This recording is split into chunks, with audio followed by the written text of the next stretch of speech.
of the Mason-Dixon.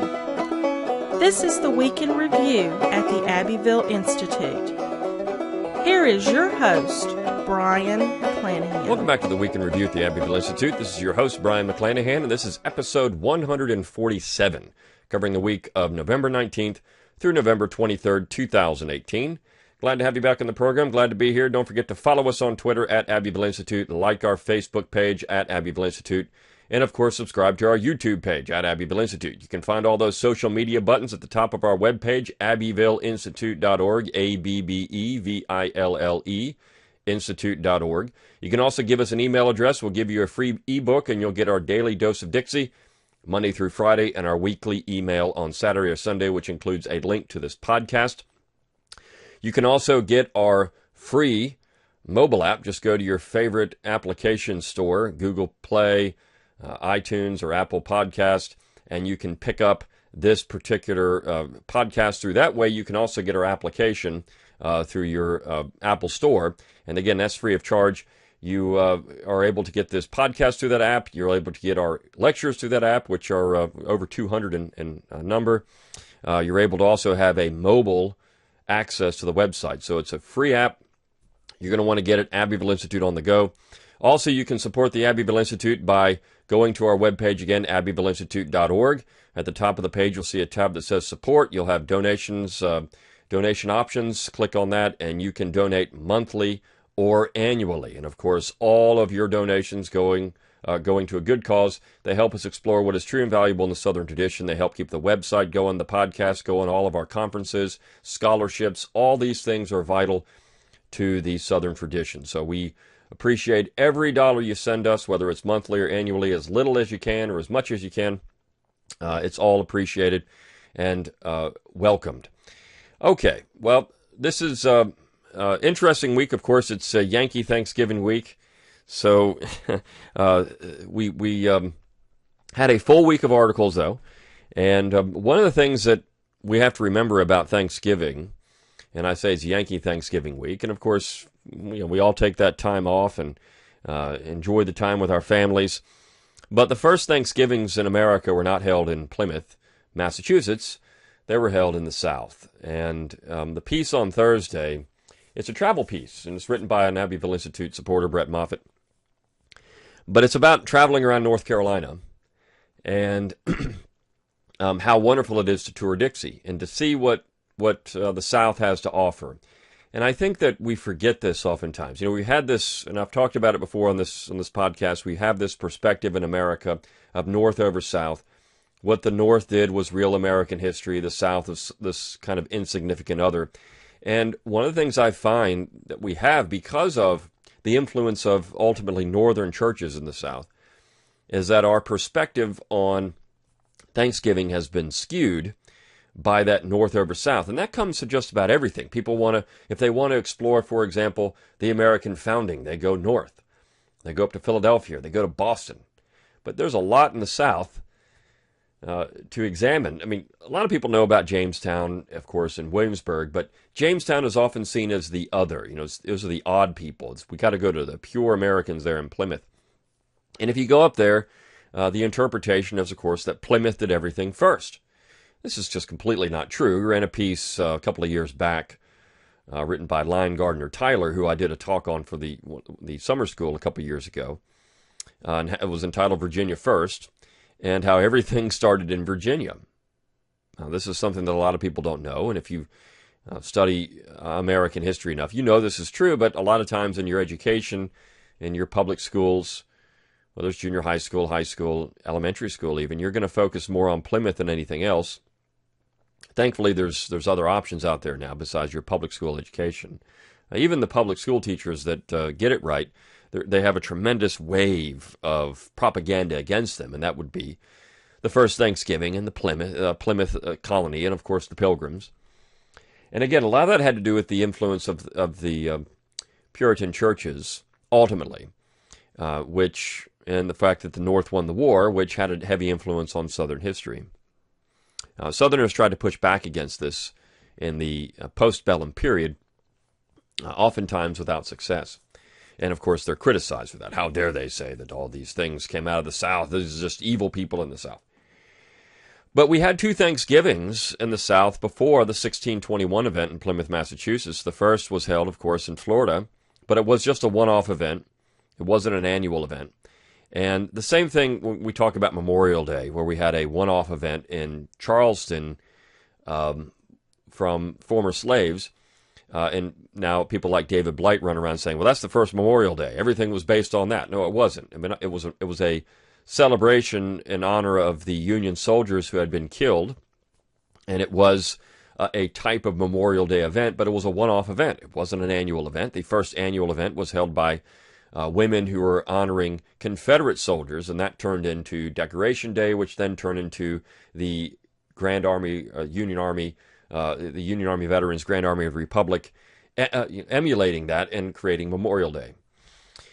So that was the first Memorial Day. And just like we had the first Thanksgiving, the one-off event, but we did have an annual event in Virginia first at Barclay 100, 2 years before the Pilgrims decided to have their annual event in Massachusetts. It just so happens that these individuals in Virginia were slaughtered by the Powhatan. So the event was lost to time. But we had two Thanksgivings before we had the event there in Plymouth.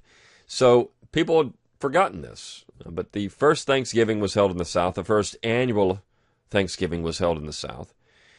And it's important to know your Southern history. So I like this little piece by Brett Moffitt. And just traveling around North Carolina. Some of these sites, of course, were damaged by the recent hurricanes and flooding. But they'll be fixed. They'll be back. So when you're thinking about traveling and you're thinking about exploring history, explore Southern history. Get out and see your own backyard. There's a lot to see in the South. There's a rich history in the South. There's 400 years of history in the South. And that's an important part of understanding this Southern tradition. What is true and valuable in the Southern tradition? See your own backyard first. Understand your own people first. It's not a bad thing to do. I know a lot of people like to explore the exotic or the places that are, outside of their backyard because their backyard is just the same thing. But it's important to understand where you're from and who your people are, particularly if you've lived in this area for hundreds of years, your family has, or even a couple of hundred years, or even 100 years. Explore Southern history. And this piece does a nice job in looking at Southern history in North Carolina. So do that in your own state, not just North Carolina, but every state in Dixie. There's wonderful history in your area, and find out what it is. Look at that first, and that will help you think locally, act locally, as I like to say. And even Brett said that in the piece. But also, the Southern tradition, in order for the political part of it to work, and we've mentioned this before on this show, you have to have something real to hang on to, something tangible. And that tradition, that history, that locality, that's what you're hanging on to. The people there, that's what you're defending. That's what the states serve as a hedge against. Those things. So hang on to that stuff. Understand those things. Understand your history, your local history, your state history. Because that's more important ultimately in your daily life than anything else. So I like that piece. This week was dedicated to literature more than anything else. But in that same vein with local history, the piece on Tuesday, which is about a black plantation owner in Louisiana. This again is part of that local history that's often not discussed. I know that there are people that do talk about black slave owners. They talk about the complexities of Southern history and how everything was not one way or the other. And there were a large number of black slave owners in Louisiana, also in South Carolina. Larry Koger wrote an interesting book about black slave owners in South Carolina. I'll never forget when a colleague of mine came into my office years ago. This is probably about a decade ago now. And I had that Koger book sitting on a bookshelf, and he looked at it, and he said, "Black slave owners? Never even heard of that." Oh, that actually, there are actually black slave owners? Well, yeah. And in fact, there are black slave owners that had large plantations. And the piece on Tuesday by Vito Musamelli, a black sugar planter in the Old South, it's about a book entitled Andrew Durnford, a black sugar planter in the antebellum South. So we changed the title to Old South. But It gets into this. This was published by Transaction Publishers in 1995, so it's not a new book. But the Durnford family is well aware of the fact that one of their ancestors was black, and he had a large plantation, slave owner. This was not uncommon in Louisiana. This is not uncommon in areas in certain parts of South Carolina. Because of the complexity and the racial complexity of these areas, in particular in Louisiana, because you had so many different strains of European settlement in those areas, then of course the different races in those areas. So you had a large free black slave-owning population around New Orleans and the low country of Louisiana. And this is something a lot of people don't know about. I mean, when they think of Southern society, it's black and white, rich and poor, one master race oppressing the other. But there's a lot more complexity than that. For example, the Siamese twins, the original Siamese twins, had plantation and owned slaves from Siam, and their sons went off and fought in the Confederacy. So here you have these Asian Confederates. I mean, there are exceptions to what people think are the rule, and there is complexity in the Old South, and that's something that you don't get in your very cartoonish version of American history. The Pilgrims had the first Thanksgiving, the South of the bad guys, the South was like this, the North was like this. We had this pure, noble North against these evil Southerners. I mean, this is generally what you get. It lacks complexity and understanding. The point of history, as we talked about a couple of weeks ago in this podcast, is to understand. If you don't understand, then you can't really grasp the importance of history. It's to understand, not to pass judgment, but to understand these people. And that's what I like about this piece. It's about understanding. And so, as Sam Smith warned, we don't need a Whiggish interpretation of history. You can use history as examples. Well, I mean, the Romans were well aware of this. Livy was well aware of this. History is the best medicine for a sick mind. You have good things to emulate, bad things to avoid. Or, as he said, rotten things, in his quote, but bad things to avoid. That's why we study history. It is to get examples, but it's also to understand the remembered past. And I think this piece goes a long way to doing that. And so Vito's done a nice job in this review. And you should read it. You should get the book, read it, understand the complexity of the Old South, understand the complexity of the people in the Old South, and how these people interacted with each other, and how that formed a Southern mosaic. As I mentioned in a piece last week, the South is a mosaic. The South is also a garden, as Robert Peters said. It's a garden in need of cultivation. And I think that's something that we miss. If we're always focusing on something else, we miss that. Southerners have always been good about understanding their own people, and they've been castigated for this and called all kinds of names for it. They laughed at. These Southerners are more interested in their family than anything else. That's a good thing. That's an excellent thing, to be more interested in your family than anything else. What's wrong with that? What's wrong with being clannish?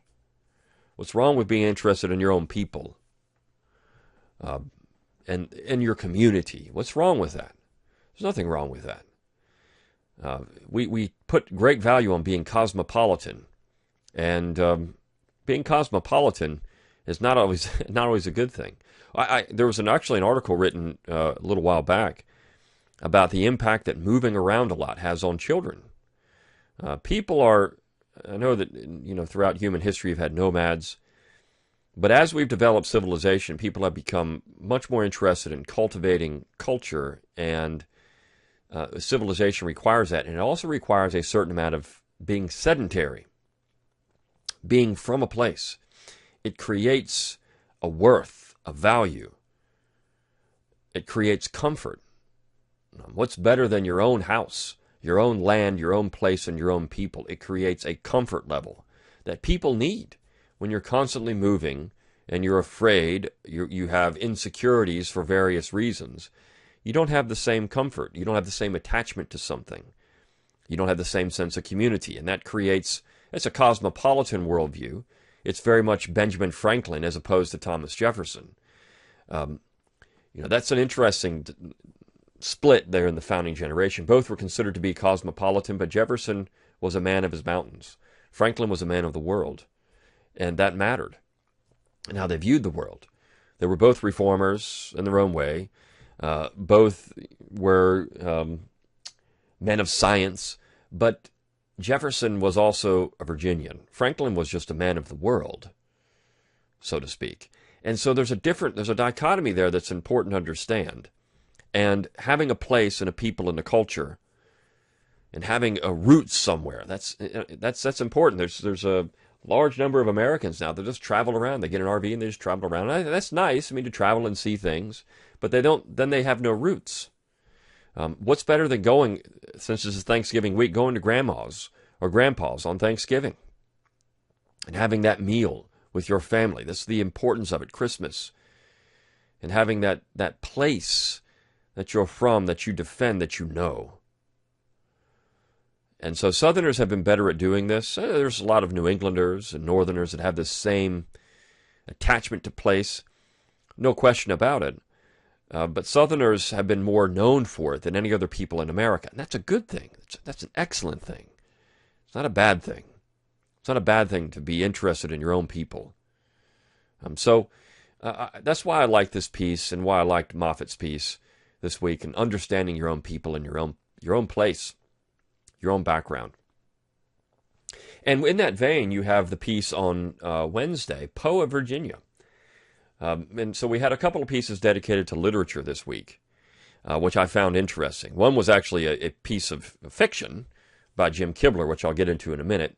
So we had two kind of fantasy pieces bookending the week, Monday and Friday. But the piece on Wednesday, Poe of Virginia. Edgar Allan Poe was a Virginian. And this particular piece concludes that if Poe had lived long enough, he would have been a Confederate. No doubt about it. And Poe was appalled by democracy. Poe was a product of the Romantic era, but a conservative who defended his own place and people. I mean, this man was often criticized for being too Southern. We look at Poe as this American now. You see, that's what he is. We're going to study American literature. Poe has been co-opted by the North as one of theirs. And of course, this man who invented American horror and the American detective story. Poe was a product of his place. Poe was a product of his people, which was the South. It was Virginia. There couldn't have been a Poe without it.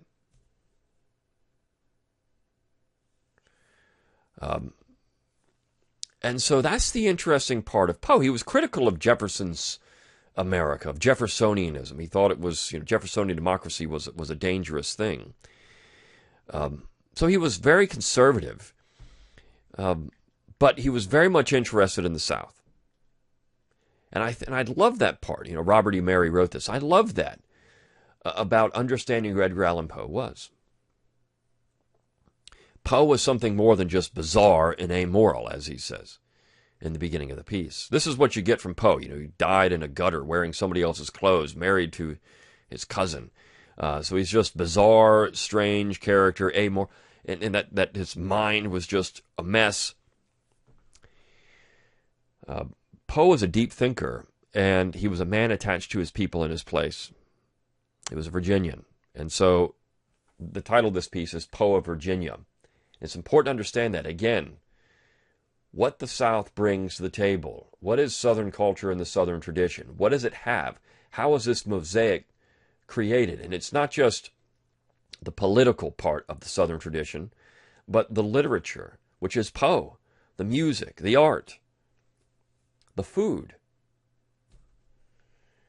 How much of Thanksgiving, in our Thanksgiving feast in the South, is different from that of the North? I mean, we all, we're going to have the turkey, we're going to have the trimmings, but in the South, I mean, you can have all kinds of, your Thanksgiving can be different based on the regional flair of the food.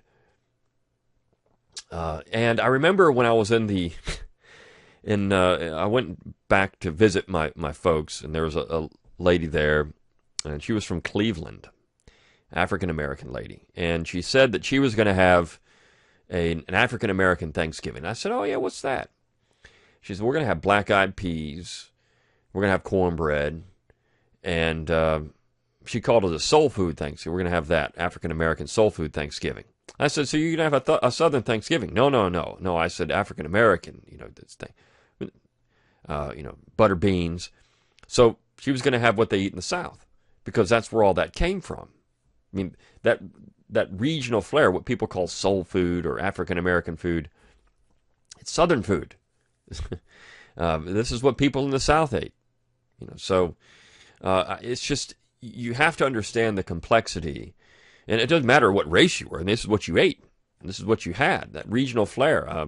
It's great to go to the coast on Thanksgiving and get some shrimp and some fish to eat. And so Southerners ate a lot of that. It's great to have those things on Thanksgiving. You don't have to have just turkey. You have other things too. Turkey's great, ham, roast beef, but to have these other regional dishes adds something to it. And of course, that's part of the Southern tradition as well. So, and of course, a good part of the Southern tradition is its literature, and the piece that we had on Monday, How Jacob Emming Fought the Yankees. It's written by Jim Kibler. It's a fun little piece. It's a mix of Faulkner in Attachment to Place and The Twilight Zone. And I don't want to, if you haven't read it yet, I don't want to steal the thunder of the piece, but it's so interesting. I mean, if you've ever seen the original Twilight Zone, there was a couple of episodes there that were great, and one, and I think this is where maybe Kibler took the idea just a little bit. I don't know, because I haven't asked him about it. But in one, you have this book that can freeze people, and it takes place during the war, and these Southerners are able to freeze the Union Army from doing their worst. And this is exactly what happens in this particular piece. Jacob Emming is a farmer. His family is being burned out by the Yankees, and he uses this power called using to stop bullets and bayonet charges and fire, and people think of him as this wizard. And it's a wonderful fantasy piece, but tied into history, because it has this element of the burning of South Carolina and Sherman's men moving through South Carolina. And of course, that's Jim Kibler. He's a man of place. He's a man of South Carolina. And so it has that attachment to his place and his people there, but it has this interesting component of this fantasy and this, he calls it this old German using. And so I love that. I mean, it's this great mix of historical fiction and fantasy that's I think unique. But if you watch these old Twilight Zone episodes and then you read this thing, you're like, oh yeah, there it is. I mean, this is what we're talking about here. And again, but you get this very Faulkner-esque picture of a people in a place and what they were. And of course, Jim's a very good storyteller. We had last week the review of 4 of his books, and again, very Faulkner-like in those stories too. It's Claybank County. Same thing with Faulkner's Mississippi. I mean, this is what you have in this. It's a place. It's a people. And so you got to understand those people in that place and where you're from, and these old tales that come out of these areas, folk tales and great stories, and this story of how Jacob Emming fought the Yankees is just wonderful. It's a wonderful little short story, and something I recommend everyone read. Of course, Thanksgiving's often known for people going to movies and telling stories and being around family. And here's a great fantasy that would make a wonderful little Twilight Zone type episode. If there's a filmmaker out there to make a little episode, to make a little short, maybe a 20-minute short out of this, it would be great to do that. And it would be a lot of fun to make a little, maybe we need to do that, have an Abbeville Institute movie where you have Jacob Emming fought the Yankees, get Jim to give us permission to make a movie out of it, a little 20-minute movie.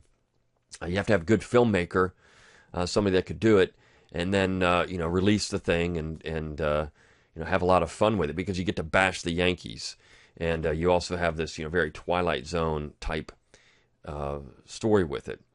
So it'll be a lot of fun. Perhaps something that could be done. If we have anyone interested in funding that kind of thing, maybe somebody can do that. And then on Friday, we ran a piece, How to Run the American Revolution, Belated Advice from Joe Stromberg. And this is, a man writing a letter back to those participating in the American War for Independence and what you should and should not do. And the idea, of course, is to not get the things wrong. And one of them was don't ratify the Constitution. Don't do this. Don't wait for Patrick Henry to tell you what will happen. Just don't do it. And that's the important thing. And his rule number 5. This is 5 rules.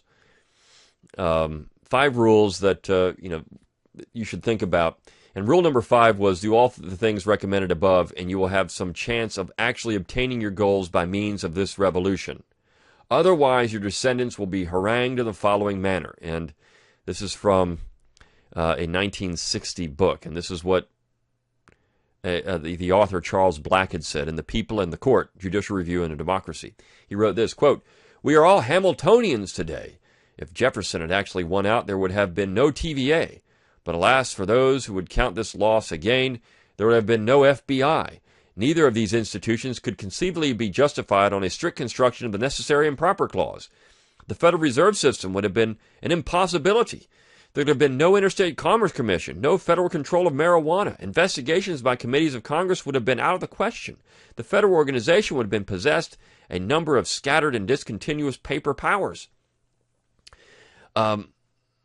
So this is what he's saying. This is what we actually got. So don't ratify that Constitution because you get Hamiltonian America. We don't want that.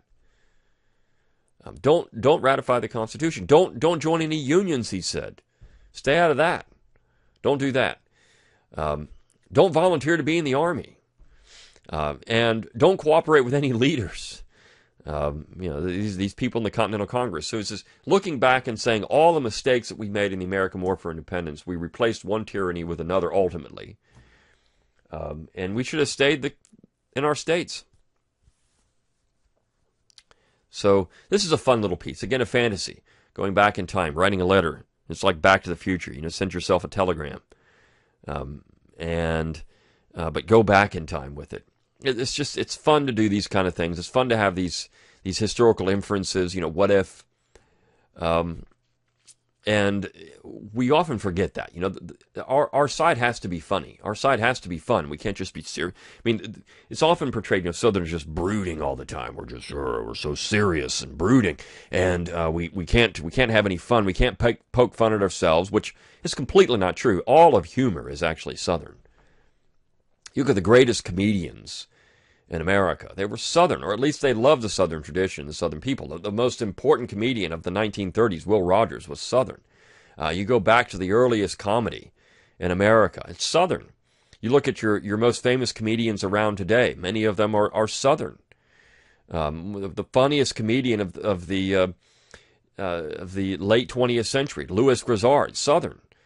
But you could just go down. Laurel and Hardy, one of the two was Southern. You could just go down the list and look at these Southern comedians. The South can poke fun at itself, and the South can write great fiction, and the South can be funny. And the South has that. The reason it can do that is because it is a people in a place, and not just this boring nothingness. I mean, one of the reasons why people are bored of American literature is because they have to read too much New England literature. It's horrible stuff. It's really boring. And Hawthorne is boring. Even though Hawthorne was a different kind, but I mean his literature is boring, and this is why people don't like it. I mean, to be frank, it's boring stuff. But Southern literature is just much more exciting, so much more exciting. So, when we think about the Southern tradition, we think about what that is. We reflect at Thanksgiving, reflect on the things we're thankful for.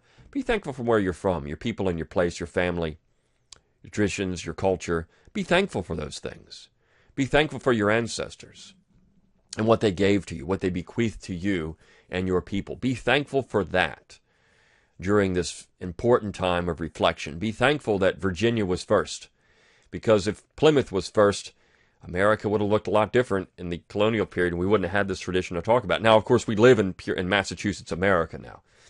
But be thankful there's the counterweight to that in the Southern tradition. We can still talk about these things, and maybe, just maybe one day again, the Southern tradition will be ascendant, and we won't be living in Puritan Massachusetts writ large over the 50 states of America, and that we can have a return to those real things, those tangible things that made America great.